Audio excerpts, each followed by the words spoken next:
Hypermobility is common in female trainees, and it can actually be debilitating to good, proper mechanics in lifting.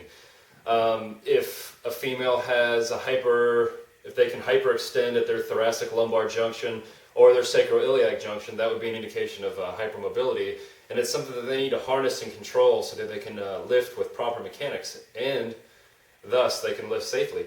What I want to talk about today is overt external rotation in the hips, meaning that the knees go out way beyond the toe angle and how that affects the squat. There are 3 girls that I know personally that this has happened to in the past or at some point, and it's Mariah in Monterey, who is a dancer, Ellie in Chicago, who was a dancer, and Renee in Boston, who is not a dancer.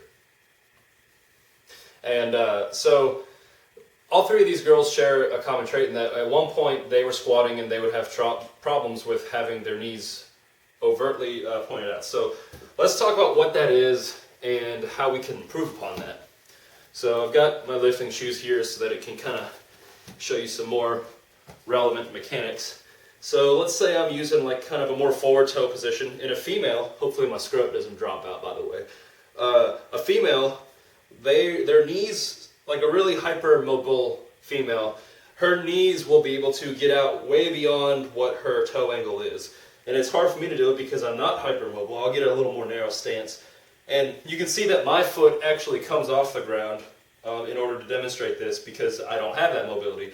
That mobility might exist in the ankle in that the shin is able to move laterally with respect to the ankle. It could happen, it's most likely due to just the hip because the structures or the soft tissue in the hip just has more laxity for a variety of reasons. They get this overt knee out thing, and it can be detrimental because it changes how the distribution of force occurs throughout the entire leg, the knee, the thigh, and the hip. So whether they're trying to low bar or they're trying to high bar, if they have their knees overtly out, that can be problematic. So the first thing to look at is their toe angle, because if their toe angle is very wide, then that's not going to be conducive to harnessing their knee angle. So if there's a female that is hypermobile, then I would prefer her to have a more forward toe angle. And this is, I would never really put someone at a just straight forward toe angle. I'd kind of kick it out just a little bit from there. And we could call that something like 10 degrees.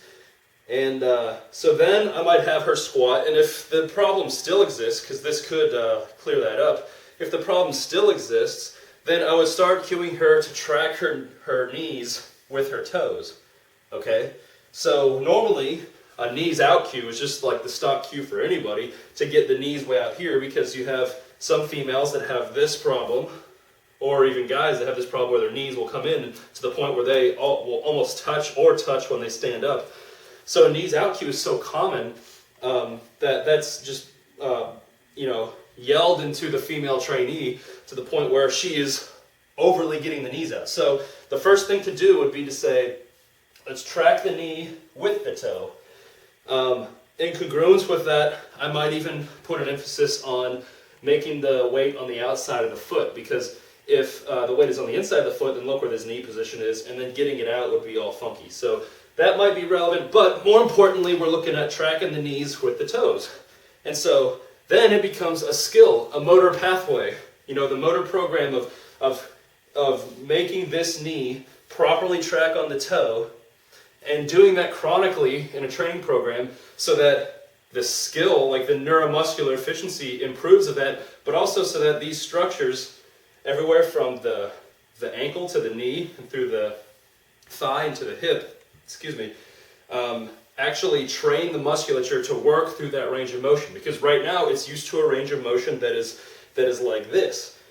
The knee is kicked out, and then that also usually results in the pelvis being more forward, which in a low bar squat would slacken the hamstrings, and in a high bar squat would also slacken the ability for the posterior chain, namely like the proximal aspect of the hamstring up under here and the glute, to actually help extend the hip and hold the back angle in place in a high bar squat. So either way, we're screwing up our posterior chain by overly getting this knee out like this.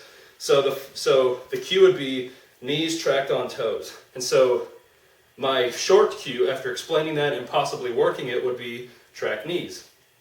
So people who have an overt amount of external rotation during squatting may also develop tightness in their external rotators or abductors area because it's artificially shortened right here because of this absurd knee angle out. And so to show you from the front, to me trying to emulate that, like I have a lot of tightness in my abductors and my external rotators right now in order to achieve this almost 90-degree angle difference between my knee and my toe angle. So it would make sense that their abductors and external rotators on the lateral portion of their ass and hip area are going to be tight, which would make internal rotation difficult, which might be difficult if someone is trying to hit a jerk position and then internally rotate this in order to have a good jerk position or split position, whether it's snatch or jerk. So that could be problematic if they're tight here because they're trying to internally rotate because the external rotators have to stretch during internal rotation, but instead they're all tight and not allowing that stretch to occur. So here's two little mobility things to work on that can improve that I was talking to Renee about on the interwebs earlier. The first would be getting into a position that emulates the bottom of a squat so that the hip and knee are in flexion, and sticking that ball right in that external rotator and abductor area and just spending 2 minutes working on those structures. Notice that the hips and knees stay in flexion the entire time, and I'm not going to be rocking around all crazy. I'm just going to be slowly rolling the ball, maybe kind of working on one spot, working it to another, and then eventually working it to the front where it can kind of hit up the TFL, which is right in here. It's kind of like right off to the side of where the rectus femoris comes and attaches on the hip, on your little hip bone, your ASIS here. So working on that TFL and going back, hitting glute medius and the rest of the glutes in the back. So you spend 2 minutes working this part where the ball is all in this butt region and this external rotation area, and you hit that on both sides, and immediately you might be able to notice that you hit better internal rotation, which this is internal rotation in my right hip right here.